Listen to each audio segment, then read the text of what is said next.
My life in a homeowners association was a nightmare, and it was all thanks to one person. Helen, the self-appointed queen of the HOA board. My house was her favorite target. The grass was a quarter-inch too long. A single weed dared to sprout in my flower bed, or my trash cans were visible for 5 minutes too long after pickup. Every week, a new fine, a new violation notice. It was exhausting. I tried reasoning with her, explaining that I worked long hours and did my best. But she just smirked and said, "Rules are rules." The final straw came when she started complaining about my mailbox. It was a standard, perfectly functional mailbox.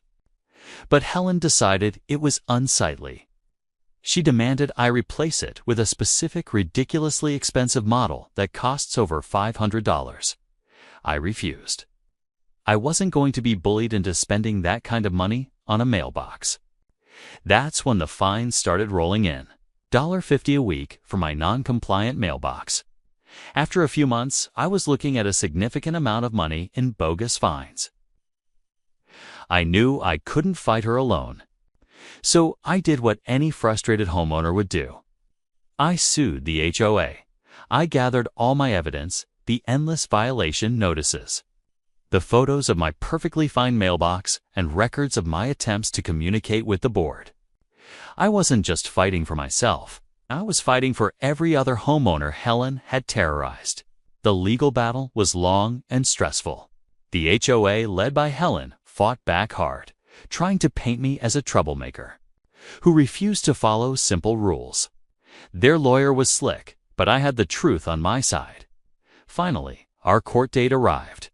Helen was there, looking smug as ever, probably imagining her victory. The judge listened patiently to both sides. Helen's lawyer argued that I was willfully violating the community's aesthetic standards. When it was my turn, I simply presented the facts. I showed the judge photos of my mailbox, which he agreed looked perfectly normal. I presented the HOA bylaws, which had no specific rule about mailbox models, only that they had to be in good repair. Then I showed him the stack of fines. The judge was not impressed with the HOA. He called their actions arbitrary and capricious.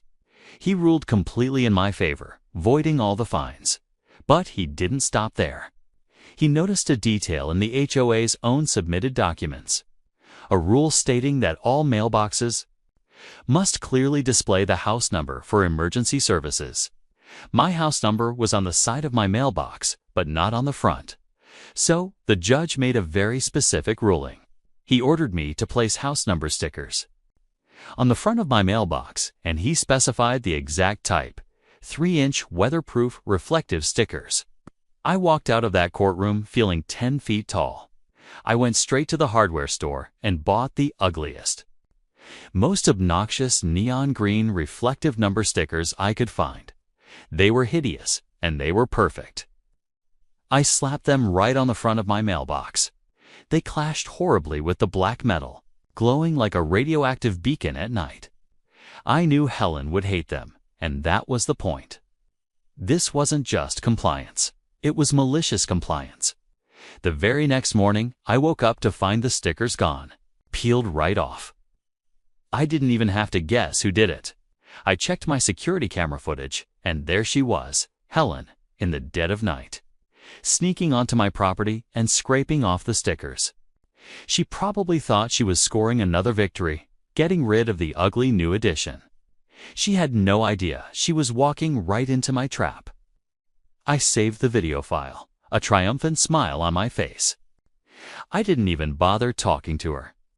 I just filed a motion with the court for contempt, attaching the crystal clear video of Helen vandalizing my property and violating a direct court order. The judge was furious. He summoned Helen back to court, and this time there was no smug look on her face. He played the video for the entire courtroom to see. He lectured her on respecting the law and the court's authority. He found her in contempt of court and slapped her with a massive fine payable to me for the damages and legal fees. But the best part? The judge's final order. He ordered the stickers to be replaced.